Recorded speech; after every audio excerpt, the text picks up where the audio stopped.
Thank you, Dan. Dan, you introduced me a lot, by the way. I noticed that. Thank you, sir. First, I want to thank Senator Scott, Senator Lee for joining us. What you have here are leaders, people committed to getting our country back on track. You know, I say to a lot of constituents, we have a lot of elected officials in politics, a lot. We got one at 1,600, but we don't have a lot of leaders in politics. And what you're seeing up here are men and women who are prepared to lead this country.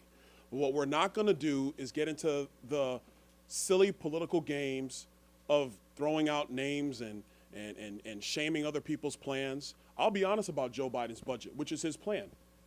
It's insane. He wants to spend $7 trillion of money we don't have. As a country, we only raise about $4.6 to $4.8 trillion a year. He wants to spend $7. This is like in anybody who at home, if you make $4,000 a month and you spend $5,000 a month, you got a problem. If Joe Biden was your husband, he would say, honey, I know we only make $4,000 a month, but let's spend $7,000 a month. You know that does not work. Every wife in America would shudder if that was her husband. And what we're doing up here is saying we have to get back to basics when it comes to spending. Spending money back to pre-COVID levels only makes sense because COVID is over.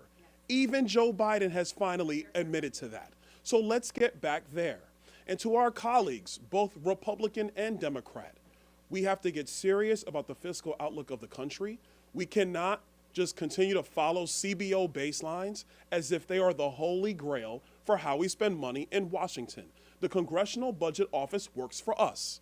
We should be looking at the baseline and saying, what can we live with spending today because we don't have money and our future are the people who are really going to suffer as a result. Last piece, to the press secretary over at the White House who said that our plan is to create a 5-alarm fire, you're lying. I wish you would just take an economics course because spending money the way Joe Biden wants to, that is the 5-alarm fire. If Joe Biden truly believes that his border plan, spending more money for this radical asylum process that he has, is only going to make matters better in the country, go ask the mayors of Chicago and New York because they're asking the federal government for money to take care of the migrant problem that Joe Biden has brought to the United States. We have to be serious. We have to be adults. So like Congresswoman Boebert, I invite the president, come on down, man, let's talk. We'll have a very good conversation.